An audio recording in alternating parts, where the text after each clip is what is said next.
नमस्कार, स्वागत है आप सभी का अभय न्यूज के 22 जून मंगलवार दोपहर के बुलेटिन में। मैं हूं आपके साथ सिमरन तिवार। चलिए देखते हैं दिन भर की कुछ खास खबरें। इस बुलेटिन के प्रायोजक हैं आर के निवास बाय आर के डेवलपर्स। शानदार घर खरीदें अब अपने बजट में। सोमवार को भैरू नाला क्षेत्र में सल्फास खाने वाले युगल की प्रेम कहानी का दुखद अंत हो गया। साथ जीने की कस्में खाने वाला युगल साथ जी तो नहीं सका, लेकिन अंत दोनों का एक साथ हुआ। 1.5 साल पहले चामुंडा माता चौराहे से शुरू हुई प्रेम कहानी का अंत भैरू नाला चौराहे पर हुआ। दरअसल भैरवगढ़ के रहने वाले नितिन लॉट की इंदिरा नगर में रहने वाली प्रियांशी सिंह से 1.5 साल पहले दोस्ती हुई थी।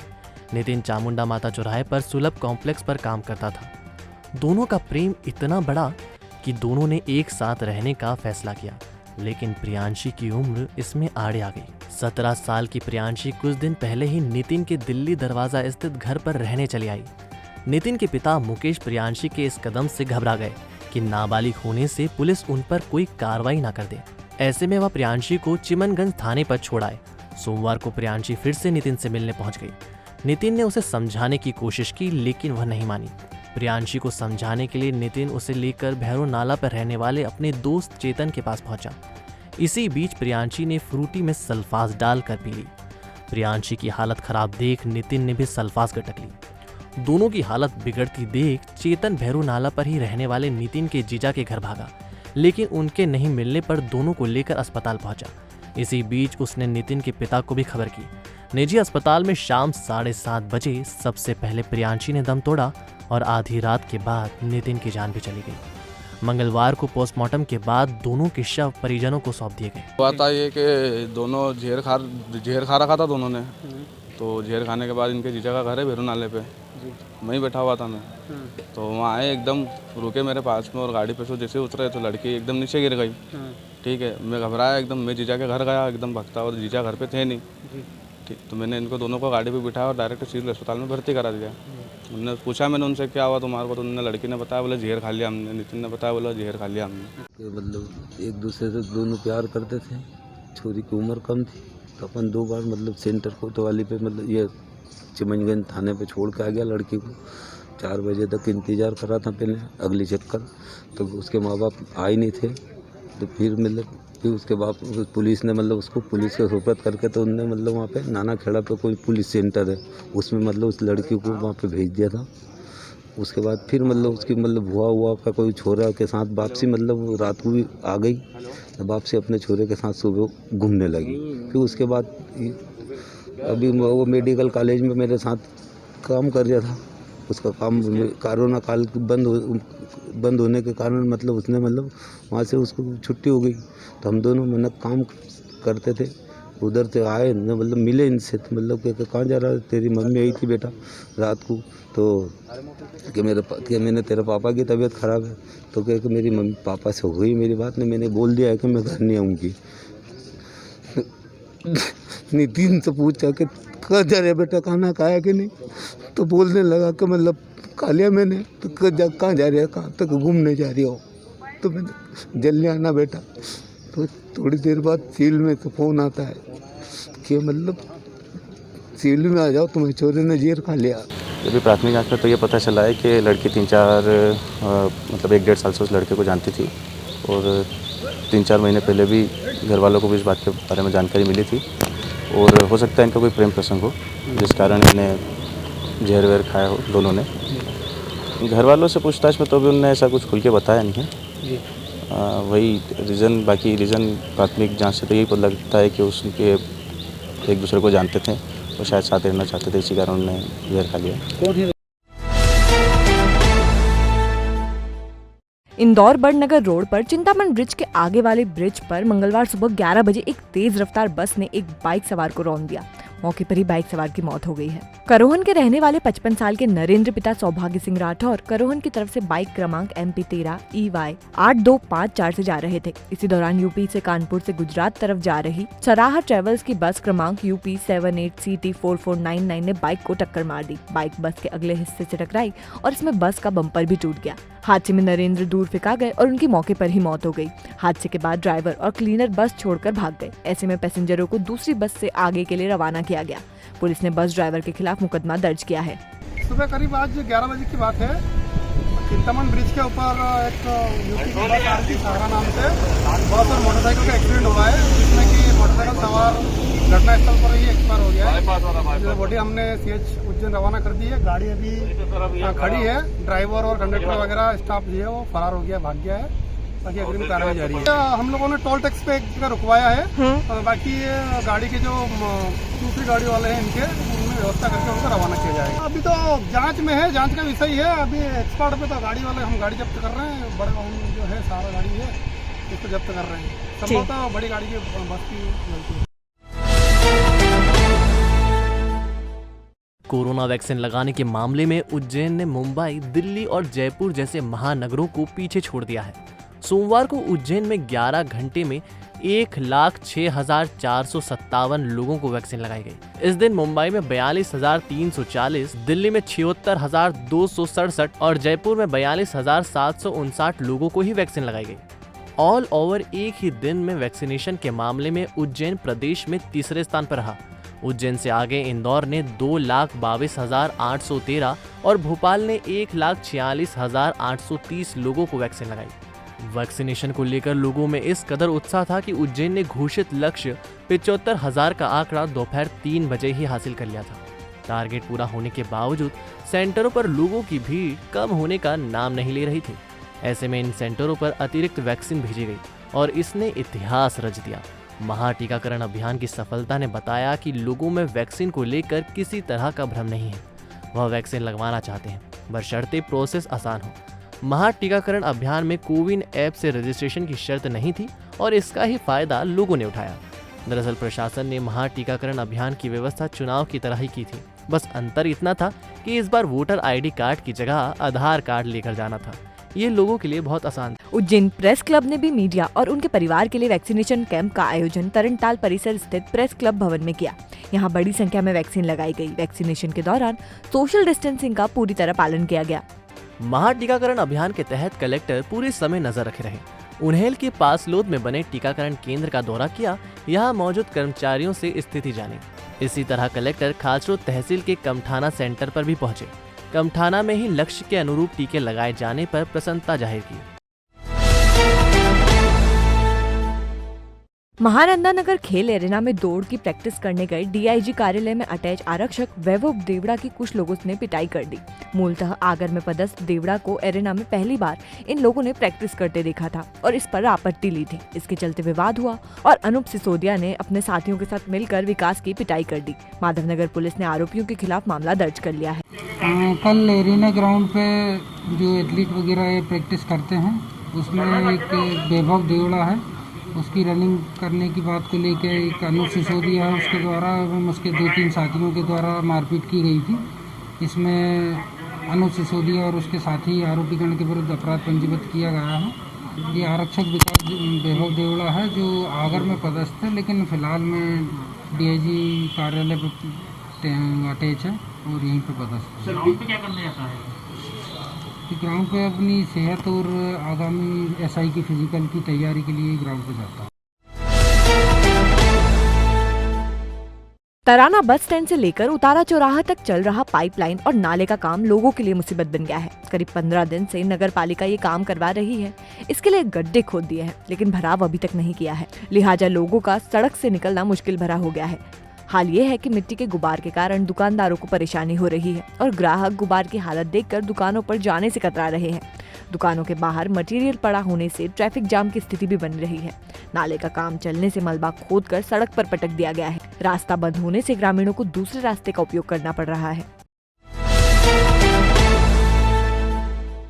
इंदौर भोपाल हाईवे के भोरासा टोल प्लाजा पर एक कार चालक ने टोल कर्मचारी को पीट दिया। कार चालक कर्मचारी को पीटने के बाद बोला, कार पहचान लें, इसे रोकना मत। मारपीट का वीडियो वायरल हुआ है। PI घटना को मामूली बता रहे हैं। दरअसल भोरासा थाने के टोल प्लाजा पर रविवार रात करीब 8:30 बजे लाल रंग की कार देवास की ओर से आई। कार चालक ने टोल प्लाजा पर लगे बैरिकेड्स गिरा दिए।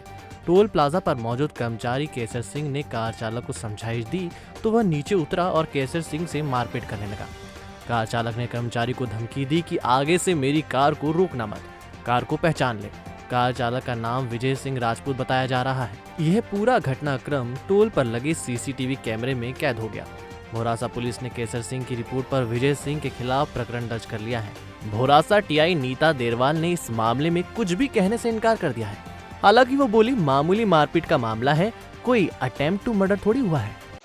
रात को एक रेड कलर की एक व्हीकल आई, लगभग हमारा 8:30 से 9 के बीच का टाइम है, जो कि हमारा लाइन का अटेंडेंट जो लाइन नंबर साइड जो है 10 नंबर हमारी लाइन 1 नंबर लाइन पे तो खड़ा हुआ था। तो गाड़ी आई, उसने गाड़ी में से एक विजय नाम का युवक उतरा, उसने बैरिकेड को लात मारा। लात मारने के बाद में जो हमारा सुपरवाइजर था वहाँ पे, उसने बैरिकेड को दोबारा लगाया। उसने पूछा सर कौन है आप? तो उन्होंने बोला कि मुझे नहीं जानता है, पहचान ले। तो उसको फिर वो मारने लगा। उसने अपना बचाव के लिए अपना हाथ लगाए और वो वीडियो में क्लियर दिख रहा है। तो उसमें काफ़ी समय ये लड़ाई झगड़ा चलता रहा। उसके बाद में वो खिड़की बंद की अपना, फिर वहाँ से निकल गया। उसके बाद में हमारे पास सूचना आई, हम तो तत्काल आए। उसके बाद में उसकी FIR कराई हमने। झगड़े का कारण ये है कि लोकल में जैसे परेशानियाँ आती हैं, कोई भी दारू वगैरह पी के आता है तो उसको स्टाफ का इससे उनका भी पैसा है, गरीब लोग हैं जो ये काम कर रहे हैं, उनका पैसा कटता है कंपनी की तरफ से। तो उनका कहना है कि हमें फ्री निकालो। तो ये जो सैलरी जो हमारे यहाँ पे जो एम्प्लॉय हैं उनकी सैलरी कटती है। टीकाकरण महाअभियान में दिव्यांगों ने खूब उत्साह दिखाया। महाअभियान में देवास में एक ही दिन में 40,240 लोगों का वैक्सीनेशन हुआ। 100% लक्ष्य पूरा होने पर मुख्यमंत्री शिवराज सिंह चौहान ने बधाई दी। दिव्यांग जनों में भी वैक्सीन को लेकर खासा उत्साह था। विकास नगर चौराहा स्थित होटल रामाश्रय में दिव्यांग जनों को वैक्सीन लगाई गई। दिव्यांग जनों को घर से लाने ले जाने के लिए प्रशासन ने वाहन की सुविधा मुहैया कराई। इस दौरान सांसद महेंद्र सिंह सोलंकी, कलेक्टर चंद्रमौली शुक्ला, निगम आयुक्त विशाल सिंह चौहान सहित बड़ी संख्या में अधिकारी कर्मचारी मौजूद थे। रामाश्रय में टीका लगाने के लिए चला और 21 तारीख से 22 तारीख से लेके सबको विकलांगों को लगाना चाहिए। और लगाएंगे तो ही फायदा होगा, कोरोना मिटेगा। इसे विकलांगों की क्रियाओं में सब टीका लगाइए। और मैं यही कहना चाहूँगी कि ये जो ज़िला प्रशासन नगर निगम की जो व्यवस्था है दिव्यांगजनों के लिए बहुत ही सराहनीय कदम है और सभी दिव्यांगजनों को, नगरीय क्षेत्र के दिव्यांगजनों को इसका लाभ लेना चाहिए। नगर निगम द्वारा आने जाने की व्यवस्था भी की गई है दिव्यांगजनों के लिए। वॉलंटियर्स भी यहाँ अवेलेबल है और कोविड महामारी के संक्रमण से बचने के लिए यही एकमात्र उपाय है और वैक्सीनेशन ज़रूर करवाना चाहिए। कोविड एप्रोप्रिएट बिहेवियर रखना चाहिए। प्रदेश सरकार के द्वारा यहाँ पर उत्तम से उत्तम व्यवस्था उनके लिए की गई है। जिला प्रशासन पूरी तरह से सक्रिय है। उन्हें लाने और ले जाने तक का व्यवस्था जिला प्रशासन के द्वारा की गई है।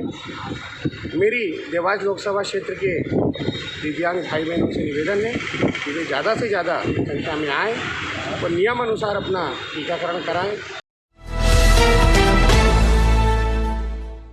अपनी मांगों को लेकर आशा कार्यकर्ता आंदोलन पर उतर गई है। उन्होंने गुलाब चक्कर पर धरना दिया। इस दौरान जमकर नारेबाजी करते हुए मांगे जल्दी से जल्दी पूरी करने की मांग की। आशा कार्यकर्ताओं की प्रमुख मांग मानदेय बढ़ाने की है। उन्हें अभी केवल 2000 रुपए मानदेय मिलता है। महंगाई के जमाने में ये राशि बहुत कम है। इतनी राशि में परिवार का गुजर बसर करना मुश्किल होता है। कार्यकर्ताओं का कहना है कि कोरोना महामारी में वह जान हथेली पर लेकर काम करती है। कार्यकर्ताओं ने काम बंद कर हड़ताल की। हड़ताल किए हमारे नियमितीकरण के लिए। जब तक हमारा नियमितीकरण नहीं करते तब तक हमको न्यूनतम वेतन 18,000 रुपये चाहिए। इसके लिए हम लोग हड़ताल पर बैठे हैं। हम शुरू से ही काम कर रहे, बहुत काम कर रहे सर। 2000 रुपये महीना मानसिक हमारा मानदेय दिया जाता है। तो 2000 में सर हमारा गुजारा नहीं होता है। बहुत काम लिया जाता है। हम 24 घंटे कार्यरत रहती सर। आशाओं का काम का कोई टाइमिंग नहीं है सर। रात में भी आशाओं को बुला लिया जाता है, मीटिंग में भी कहीं भी बुला लिया जाता है। पूरी सेवाएं देती है आशा कार्यकर्ता, मात्र 2000 रुपये मिलते। हम लोग शहरी रतलाम से आशा कार्यकर्ता हैं। हम लोग 15 जून को हमने कलेक्टर साहब को ज्ञापन दिया था हमारे वेतनमान को बढ़ाने के लिए। फिर हमने उसी दिन यह तय किया कि हम लोग आज से ही निरंतर हड़ताल पे रहेंगे जब तक हमारी ये मांग सरकार पूरी नहीं करेगी। धीरे धीरे हमें ये लगा कि काम के साथ हमारे वेतनमान को भी बढ़ाया जाए, लेकिन इस चीज़ की तरफ किसी ने ध्यान नहीं दिया। इसीलिए पूरे प्रदेश के आशा कार्यकर्ताओं ने निर्णय लिया कि जब तक हमारा वेतनमान नहीं बढ़ाया जाएगा तब तक हम काम बंद रखेंगे। दिल्ली मुंबई हाईवे के निर्माण के लिए अधिग्रहित की गई जमीन के कारण किसानों के खेत के रास्ते बंद होने को लेकर ग्रामीण आक्रोशित हैं। उनके समर्थन में कांग्रेस भी आ गई है। कांग्रेस नेताओं ने भूख हड़ताल करने की धमकी दी है। दरअसल हाईवे बनने से किसानों के खेत तक जाने वाले रास्ते बंद हो गए हैं और निकासी नहीं होने से पानी भी गांव में घुस रहा है। इससे ही किसान परेशान हैं और आंदोलन की धमकी दे रहे हैं। ग्रामीणों ने इसी कड़ी में चक्का जाम भी किया। सूचना मिलने पर तहसीलदार एवं थाना प्रभारी मौके पर पहुंचे और ग्रामीणों को समझाइश देकर हटाया। कांग्रेस नेता वीरेंद्र सिंह सोलंकी ने कहा कि अगर समस्या का निराकरण नहीं हुआ तो भूख हड़ताल की जाएगी।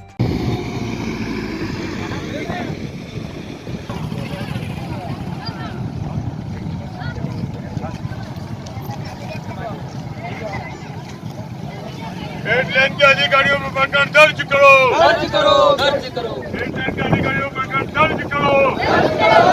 किसी को रास्ता नहीं मिलेगा। हमारे अधिकारियों का कहना है कि किसी को पैसे दे के लिए किसी को रास्ता नहीं मिलेगा, आप अपने हिसाब से जाते आते रहो। इसलिए हम परेशान हैं और बोने के लिए जाना था, नहीं गए। हमारी सोयाबीन ऐसी चीज़ है कि 2 दिन में अगर नहीं बोते हैं तो 3-4 दिन के बाद उसकी अंकुरण क्षमता कम हो जाती है। इसलिए देख लेना, पूरे प्रदेश में बोनी हो चुकी है और हम रास्ता देख रहे हैं। इसलिए साहब से निवेदन है कि हमारी समस्या को तत्काल सुने और किसानों को रास्ता दिलाया जाए। आज नेतागण यहाँ भूख हड़ताल पे भी बैठे आज नेतागण, हाँ, और हमारे नेतागण भूख हड़ताल पे बैठ रहे हैं। अगर इस समस्या का समाधान नहीं होगा तो हम उग्र आंदोलन करेंगे या फिर हम घासलेट डाल के जलेंगे इन 8 लेन वालों के माथे। काम किया है, अगर उनको मुआवजा नहीं मिला, अगर किसानों की समस्या की समाधान नहीं हुआ, रास्ते और पानी निकासी की समस्याओं का, तो हम चक्का जाम करेंगे। परंतु आज थाना प्रभारी और तहसीलदार SDM से हमारी बात हुई। उन्होंने हमको कहा है कि बहुत जल्द इन सबको मुआवजा भी मिल जाएगा। हमने कहा है कि जिनके लोगों के मकान पूरे क्षतिग्रस्त हुए हैं उनको 1-1 लाख रुपए की व्यवस्था तत्काल की जाए और जिनके मकान भीगे हैं, पानी में नुकसान हुआ है, उनको 30-30 हज़ार रुपये दिए जाए। बाकी के लोगों को जितना जैसा उनका नुकसान हुआ है उतना पैसा उनको दिया जाए। किसानों के जो है 8 लेन के कारण वो जो नाले के पास मकान बने उस कारण से जो ज़्यादा पानी गिरा, लगभग 3.5 इंच पानी गिरा अपने यहाँ पर, तो उसकी वजह से लोग घर में घुस गए पानी और दीवारें भी गिर गई। कुछ पूरे कच्चे मकान थे, पूरे गिर चुके हैं।